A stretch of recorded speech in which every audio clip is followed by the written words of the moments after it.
ওং নমো ভগবতে বাসুদেবায়। সকলকে স্বাগতম। আজকের এই পবিত্র আধ্যাত্মিক পর্বে আজ আমরা শোনাব মোক্ষদা একাদশীর ব্রত মাহাত্ম্য কথা।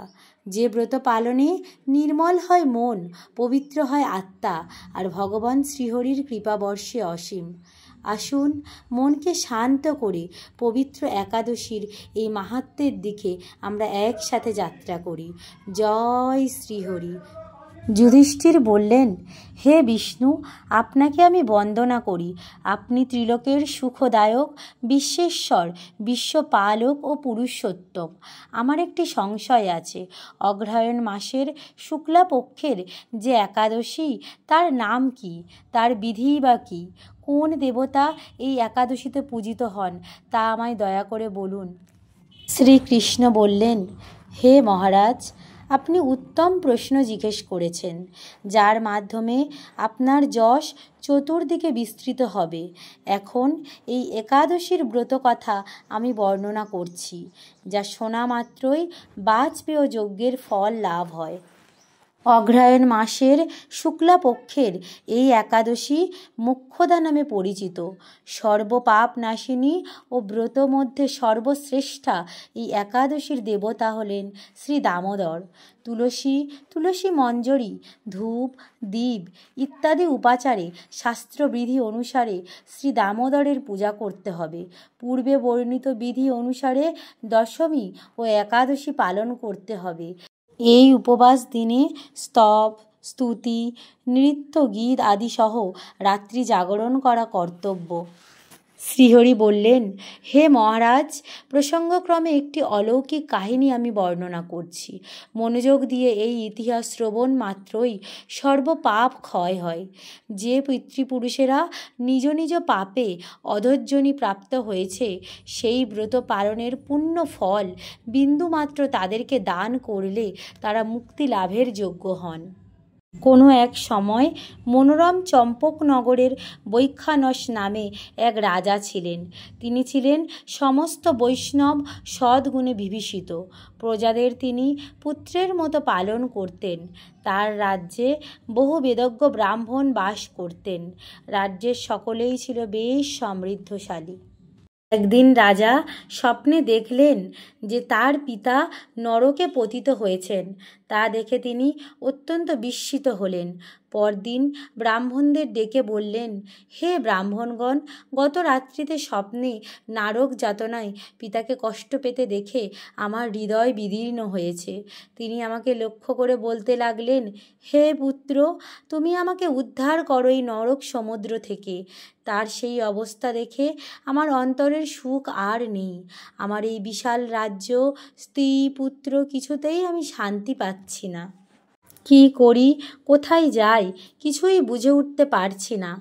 আমার পূর্বপুরুষেরা মুক্তিলাভ করতে পারেন এমন কোনো পুণ্য ব্রত ও তপস্যা বা যজ্ঞের কথা আমাকে উপদেশ করুন। আমি তা অনুষ্ঠান করব। আমার মতো পুত্র বর্তমান থাকার সত্ত্বে যদি পিতা, মাতা, পূর্বপুরুষেরা যদি নরক যন্ত্রণা ভোগ করতে থাকেন, তবে সে পুত্রের কি প্রয়োজন? ব্রাহ্মণগণ বললেন, হে মহারাজ, আপনার রাজ্যের কাছেই মহর্ষি পর্বতমুনির আশ্রম রয়েছে। তিনি ত্রিকালযোগ্য। তার কাছে আপনার মুক্তির উপায় জানতে পারবেন। তার কাছে জানতে পারবেন আপনি কিভাবে আপনার পিতৃপুরুষদেরকে নরক যন্ত্রণা থেকে মুক্ত করবেন। ব্রাহ্মণদের উপদেশ শ্রবণ করে মহাত্মা বৈখানস তাদের সঙ্গে নিয়ে সেই পর্বতমুনির আশ্রমে গমন করলেন। তারা দূর থেকে ঋষিবরকে ষষ্ঠাঙ্গ প্রণাম করলেন, তার কাছে গেলেন। মুনিবর রাজার কুশল বার্তা জিজ্ঞাসা করলেন। রাজা বললেন, হে প্রভু, আপনার কৃপায় আমার সবই কুশল। তবে আমি একদিন স্বপ্নযোগে পিতার নরক যন্ত্রণা ও কাতর আর্তনাদ শুনে অত্যন্ত দুঃখিত ও চিন্তাগ্রস্ত হয়েছি। হে ঋষিবর, কোন পুণ্যের ফলে তিনি সেই দুর্দশা থেকে মুক্তি পাবেন, তার উপায় জানতেই আপনার শরণাগত হয়েছি।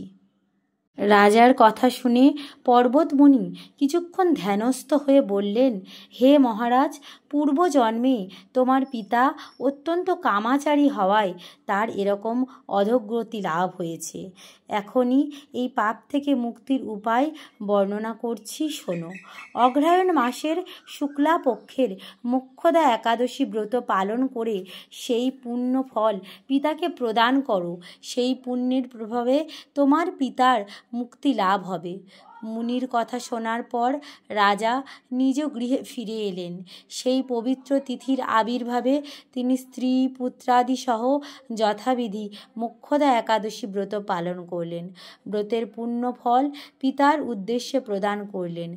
ওই পুণ্য ফল দানের সঙ্গে সঙ্গে আকাশ থেকে পুষ্প বৃষ্টি হতে লাগলো। হে পুত্র, তোমার মঙ্গল হোক, এই বলে রাজার পিতা তাকে আশীর্বাদ করলেন। এই বলতে বলতে বৈখানস রাজার পিতা নরক থেকে মুক্ত হয়ে স্বর্গে গমন করলেন। এবার শ্রীহরি বললেন, হে মহারাজ যুধিষ্ঠির, যে ব্যক্তি এই মঙ্গলদায়িনী মোক্ষদা একাদশী ব্রত পালন করে তার সমস্ত পাপ বিনষ্ট হয় এবং মৃত্যুর পর মুক্তি লাভ করে। এই ব্রতের পূর্ণ সংখ্যা আমি নিজেও জানি না। চিন্তামণির মতো এই ব্রতটি আমার অত্যন্ত প্রিয়। এই ব্রত কথা যিনি পাঠ করেন এবং যিনি শ্রবণ করেন উভয়েই বাজপেয় যজ্ঞের ফল প্রাপ্ত হন। তাহলে ভক্ত বন্ধুরা, এই ছিল মোক্ষদা একাদশীর ব্রত মাহাত্ম্য কথা। আমাদের ভিডিওটি আপনাদের কেমন লাগলো বলবেন এবং কমেন্টে রাধে রাধে লিখতে ভুলবেন না। জয় শ্রীকৃষ্ণ, জয় রাধারানীর জয়।